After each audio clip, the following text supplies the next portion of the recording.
तूफानी बारिश चल रही थी। तभी तेज हवा के कारण हिमानी के घर की 2 दीवारें टूटकर जमींदोज हो जाती हैं। ये देखकर हिमानी और उसके परिवार वाले तुरंत ही घर से बाहर चले जाते हैं। अरे किसी को लगी तो नहीं? नहीं ससुर जी, किसी को नहीं लगा। हमारा घर तो टूट गया। कमलेश का वो घर पानी की वजह से टूट चुका था। वो घर किराए का घर था। तभी हिमानी कमलेश अपनी बहुओं के साथ बारिश के पानी में भीगते हुए गांव में आते हैं और एक एक से पनाह मांगते हैं, पर कोई भी उन्हें पनाह नहीं देता। तभी वो चलते चलते गांव के रेलवे स्टेशन पर आकर बैठ जाते हैं। उस समय वहाँ कोई नहीं था। माँ जी, रात बहुत हो गई है, हम आज रात इसी स्टेशन पर बैठ जाते हैं। तभी सब स्टेशन के एक छत के नीचे आकर बैठ जाते हैं। ये कैसी परेशानियों का सामना करना पड़ रहा है हम गरीबों को। क्यों हमारे जीवन में इतनी बर्बादी आती जा रही है। अब रमेश जी और उन चारों को कैसे बताएं हम इस परेशानी के बारे में।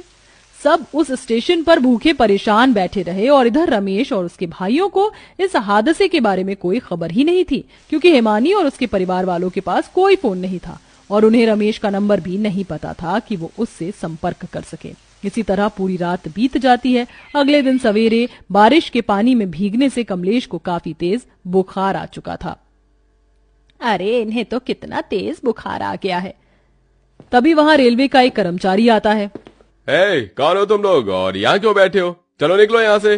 भाई साहब, हमारे बापूजी की तबीयत खराब है, हमें कुछ देर यहाँ बैठने दीजिए, हम थोड़ी देर बाद यहाँ से चले जाएंगे। अरे प्लेटफॉर्म पर बैठने की किसी को अनुमति नहीं है, चलिए निकलिए यहाँ से। रेलवे का कर्मचारी सबको स्टेशन से बाहर निकाल देता है। मुझसे चला नहीं जा रहा। तभी बारिश शुरू हो जाती है। ये बारिश तो फिर से शुरू हो गई। वहाँ सामने एक ट्रेन का डिब्बा है, चलिए हम उसी में जाकर बैठ जाते हैं। सब तेजी से उस वीरान पड़ी खाली ट्रेन की पुरानी बोगी में आते हैं। अंदर से वो बोगी काफी धूल मिट्टी जालों से भरी पड़ी थी और वो देखने में काफी डरावनी भी लग रही थी। यहाँ हमें पानी नहीं लगेगा, चलो हम इसी में बैठ जाते हैं। नहीं नहीं नहीं, ये बोगी तो कितनी डरावनी लग रही है, कहीं इसमें भूत हुआ तो? जेठानी जी, भूत प्रेत कुछ नहीं होता है। नहीं नहीं, मैंने किताबों में पढ़ा है कि अक्सर ऐसी वीरान खाली पड़ी जगहों पर शैतानी साए आकर अपना बसेरा बसा लेते हैं। ऐसा कुछ नहीं होता, चलो हम इस बोगी की सफाई करके इसी में बैठ जाते हैं। तभी पांचों बहुएं उस बोगी का एक हिस्सा अच्छे से सफा करके अपने सास ससुर के साथ उस बोगी की सीटों पर बैठ जाती हैं।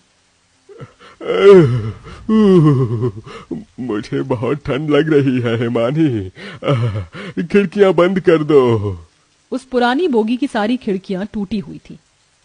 इस ट्रेन की खिड़कियां तो टूटी हुई हैं। माँ जी, हम ससुर जी को ऊपर वाली सीट पर लिटा देते हैं। तभी सब जैसे तैसे करके कमलेश को ऊपर वाली आखिरी सीट पर लिटा देते हैं। ये बारिश तो हमारे जीवन में बर्बादी बनकर आई है, अब कैसे बात करें हम अपने बच्चों से। थोड़े समय बाद बारिश थम जाती है।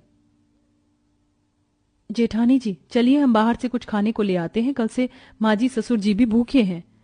तभी कोमल, पायल, अनीता ये तीनों बाहर आती हैं और एक एक होटल घरों में जाकर खाना मांगती हैं। अब गरीब बेसहारा समझकर कुछ लोग उन्हें खाना और पैसे दे देते हैं। हम इन पैसों से ससुर जी के लिए दवाई ले लेते हैं।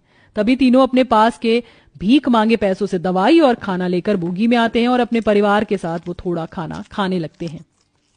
ये कैसा परिस्थिति आ गई है हम पर कि हमें भीख मांगे हुए खाना